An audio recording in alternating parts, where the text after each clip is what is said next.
السلام عليكم أصدقائي. طبعا البارحة شرحت لكم أنه بالنسبة للفحل أنه بعد ما صار عنده أفراخ وعمرهم تقريبا 10 أيام ونزلوا على الأغصان بدأ يقتل النفية. يعني بصراحة البارحة لما ملحق عليها أنا يمكن كان هو قاتلها.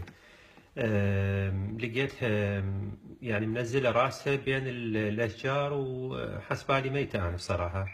فطبعا هذه كلش عادية تصير، يعني صارت عندي أكثر من مرة، وبالذات هو هذا الفحل يعني قبلها بمرتين همين هم نفس الشيء وياها هي.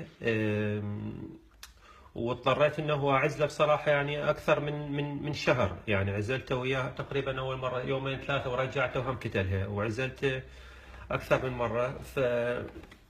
فاكو طريقه ثانيه استخدمتها وياه، وهي انه اقلل من حركته، ونجحت هي هذه الطريقه. انه نحاول يا اما نقص كم ريشه من الجنح مالته، حتى انه ما يطير بسرعه مثلها. يعني ما يقدر انه هي تصير الشغل بالبدايه كلعب، يلعبون مع بعض، واحد يطير ورا الثاني، وبعدين يصير بها شويه شده وعنف ويأذيها بصراحه. فلزمتها هسه انا هو هذا الفحل، وشوفوا هذه هنا شكلته هذه بشو اسمه جناحه بلاستيك. يعني اول تقريبا 4 5 ريش، وخليته بالغرفه وشفت الطيران مالته شلون يكون. فيطير عادي، بس يطير يعني يقدر حتى يصعد يعني لفوق على الاشجار ويوكل الافراخ اذا يريد ويتجامع وياها مثلا. بس بدون يعني تكون هي حركتها اقوى من عنده بالطيران، فما يقدر انه ما يقدر يعني يلاحقها ويضربها، يكون شديد وياها. شوف هذا الجنح مالته هنا، استخدمت تقريبا هاي اول 4 5 ريش هنا بي، ونزلته بالقاع وشفت انه الطيران مالته يقدر يطير لو لا، يعني يقدر بصراحة. ف... فهذا هسه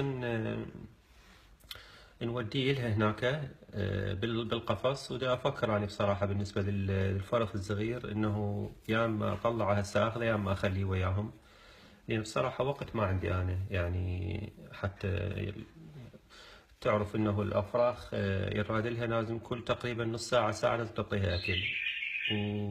واني اشتغل بصراحة وشغلي تقريبا 19 ساعات باليوم. ف... فشوي يكون بي صعوبة يعني، فلازم اتخذ قرار هسه. فهذا شوف الفحل. فهاي ممكن تصير عندكم انتم، ما مخلينهم اشجار هناك، بس القفص هذا اللي انا مخليه مو ذيك الاشجار الداكنه بيه. فهاي دائما تصير عندي. فيعني يعني تخافون من عندها. فمتعود انه من يتعاركن الضعيف يلبث بالشجره. بس هالمره لا، هالمره يعني الظاهر انه حتى رايح جوا وضاربها يعني هناك، فخايفه من عنده كلش. فهسه نرجعها الها هناك ونشوف انه حركته يعني بعده وياها قويه ولا اخف يعني. مع تحياتي لكم.